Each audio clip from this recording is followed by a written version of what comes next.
De cima parece um quadro. Ruas inteiras cobertas de corpos imóveis, dezenas de milhares, talvez centenas de milhares, nenhum som, nenhum movimento, nenhum vento. Eu os chamo de a colmeia. A lente do meu drone desliza entre os prédios e tudo o que vejo são corpos congelados no tempo. Alguns parados no meio da rua, outros ajoelhados diante de vitrines quebradas. Há até os que olham para o céu e permanecem assim, como se tivessem visto algo que os petrificou. Os sensores térmicos mostram calor, fraco, mas presente. Eles não estão mortos, só quietos demais. Quando comecei este trabalho de vigilância, achei que o silêncio fosse um alívio. Hoje, ele me assusta mais do que qualquer grito, porque o silêncio tem peso, e quando ele dura tempo demais, começa a parecer vivo. Às vezes, quando ajusto as frequências do drone, ouço um som baixo vindo dali, como um eco distante, um batimento, como se a cidade respirasse. E por mais absurdo que pareça, eu sei o que está acontecendo. Eles não dormem, eles escutam. Quando o mundo silenciou, tudo começou a morrer. Mas de algum modo, foi ali que a vida reaprendeu a ouvir. O mundo morreu por causa do barulho. No começo, chamamos de infecção auditiva, depois de eco viral. Mas o nome que pegou foi outro, ecoantes. Eles caçavam tudo o que fizesse ruído, um grito, um motor, o som de passos. E quando ouviam, corriam, rápidos como um disparo. Em poucos meses, cidades inteiras viraram carnificina. E então, o som cessou. 5 anos atrás, algo mudou. De um dia para o outro, as hordas pararam. Ficaram imóveis, congeladas, como se uma mão invisível tivesse apertado o botão pause da humanidade. Cientistas chamaram de hibernação coletiva, mas ninguém soube explicar o porquê. Tentamos nos reconstruir nas chamadas zonas de silêncio, cidades subterrâneas onde as pessoas vivem cochichando.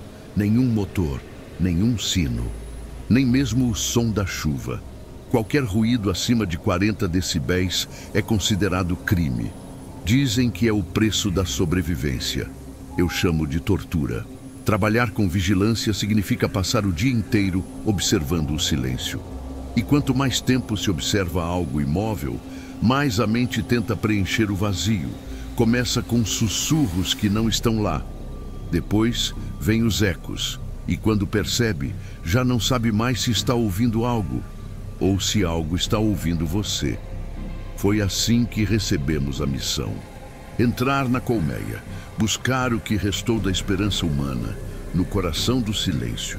O pedido veio direto da cúpula das zonas. Recuperar os dados do projeto Aurora, guardados no bunker central da antiga cidade de São Lúcius. A missão era simples no papel. Entrar, copiar os dados e sair antes do amanhecer. Mas ninguém queria se aproximar da colmeia. Fomos 4. A doutora Yara, especialista em virologia, Keller, engenheiro acústico, Ramos, segurança tático. E eu, técnico de manutenção e operador de drones. Nosso equipamento era o mais silencioso já criado. Trajes de fibra fônica, botas de borracha tratada, respiradores com filtragem de ruído. A comunicação aconteceria por rádio de pulso, usando uma frequência quase subsonora. Tudo milimetricamente calculado. Ao cruzar o perímetro, o ar mudou. Um cheiro metálico e úmido tomava as ruas. E aquele silêncio, aquele maldito silêncio parecia nos esmagar por dentro. Keller media o ambiente com um sonômetro portátil. 10 decibéis, ele disse. O som do nada. A cada esquina, passávamos por grupos de ecoantes petrificados. Alguns estavam deitados uns sobre os outros, como se tivessem congelado no meio de uma corrida. Outros pareciam estar rezando. Eu gravava tudo com o drone. Não sabia por quê. Talvez ninguém fosse ver essas imagens, mas precisava registrar para lembrar que aquilo era real. Foi então que a doutora Yara disse: "Eles não dormem, estão ouvindo." E ela tinha razão. Cada som, cada vibração do ar parecia percorrer aquelas ruas mortas. Era como andar sobre o ouvido de um deus adormecido. E deuses, mesmo dormindo, sonham com o barulho.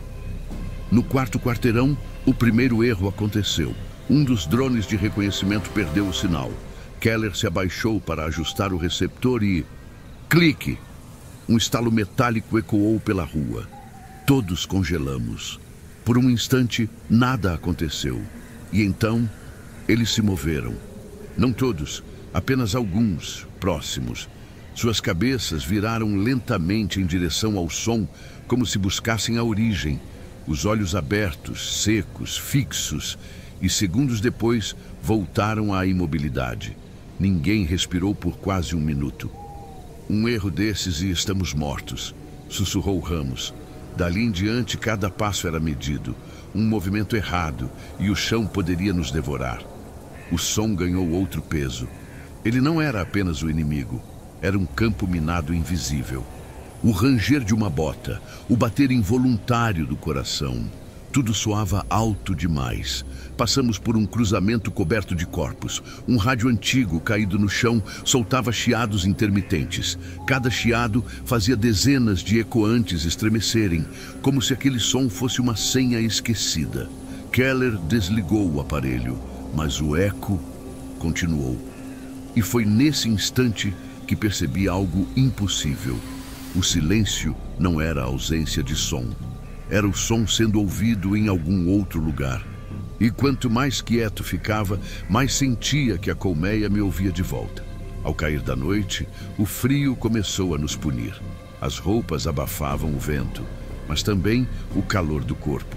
Cada respiração virava vapor, visível mesmo no escuro. O bunker estava a menos de 1 quilômetro. Cruzamos uma ponte corroída. Sob ela, centenas de ecoantes amontoados, parados como um mar petrificado. Keller captava algo com seu medidor.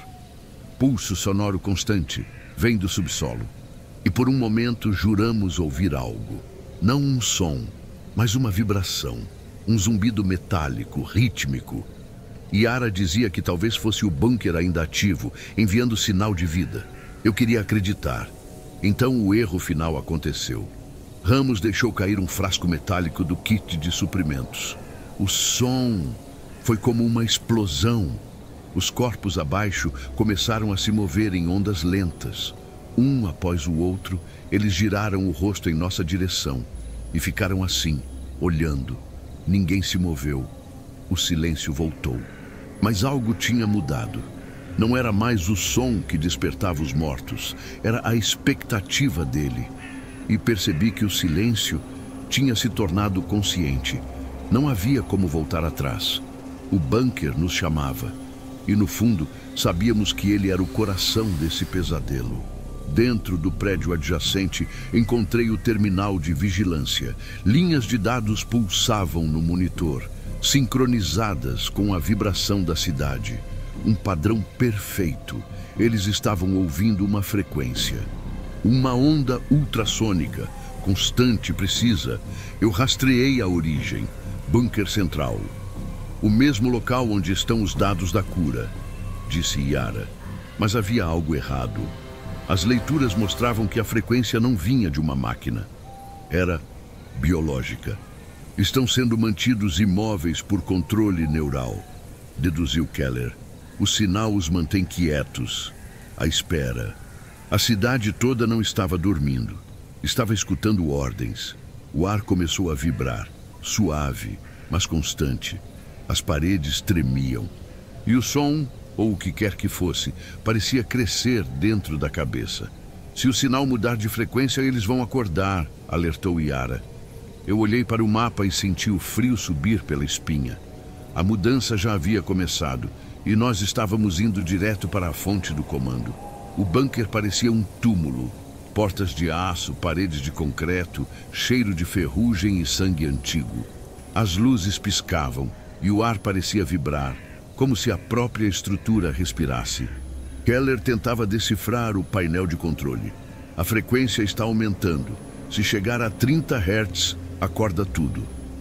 Ramos segurava o fuzil. que por segurança estava descarregado. O som de um disparo seria suicídio. Entramos na sala principal. No centro, um conjunto de cápsulas biológicas. Dentro de cada uma, cérebros humanos, conectados por fios, pulsando em uníssono. Meu Deus, murmurou Yara. Eles não estavam controlando os mortos. Estavam ouvindo através deles. Antes que pudesse reagir, um som grave preencheu o bunker. As cápsulas começaram a vibrar e do lado de fora, um rugido coletivo se espalhou pela cidade. A colmeia acordava.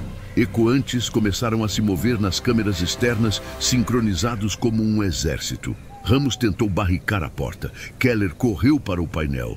Vou desligar o sinal. Mas não deu tempo. Uma sombra se moveu dentro da sala. Rápida, silenciosa. Um ecoante, evoluído. Não reagia ao som. Ele atacou Keller com velocidade inumana. Eu puxei o gerador auxiliar e ativei a sobrecarga. A luz piscou. O ar vibrou como uma explosão silenciosa. E por um instante, tudo parou. Mas no fundo do silêncio, ainda havia um coração batendo. Quando acordei, o bunker estava mergulhado em escuridão. O painel havia queimado. Keller e Ramos não estavam mais lá, e não havia sinal algum de Yara. Eu caminhei entre destroços, guiado pelo som da minha própria respiração. Lá fora, a cidade estava novamente parada. O sinal havia cessado. Consegui, murmurei. Eles voltaram a dormir. Enviei o drone para confirmar. Do alto, a colmeia estava imóvel, como antes. Nenhum movimento, nenhum som, nenhuma vida. A missão estava cumprida. Mas quando me preparei para sair da zona, o drone captou algo. Uma figura parada no meio da rua. Keller. Ele olhava direto para a câmera, parado, sem respirar. Um vento leve soprou e por um segundo jurei ver seus lábios se moverem. Nenhuma palavra saiu, mas o microfone captou algo. Um zumbido, fraco, ritmado. O mesmo padrão do sinal que eu havia desligado. O som estava morto, mas alguma coisa ainda ouvia. Estou de volta à base. Reviso as gravações todos os dias. E toda vez que chego ao final, ouço o mesmo som. Um ruído de fundo, quase inaudível, que cresce cada vez mais. Analisei as frequências. Não é interferência, é linguagem. O zumbido vem de dentro das transmissões, como se algo tivesse aprendido a falar através do silêncio. Às vezes, quando o escuto por tempo demais, sinto vibrações no maxilar, nos ossos, e quando fecho os olhos, vejo a colmeia, não como antes, não imóvel, mas pulsando, respirando, se preparando. Eu acho que o silêncio evoluiu. E agora ele não precisa mais do som para nos encontrar. Só precisa de conexão. Se você ainda está ouvindo isso, desligue tudo, porque a colmeia está ouvindo também.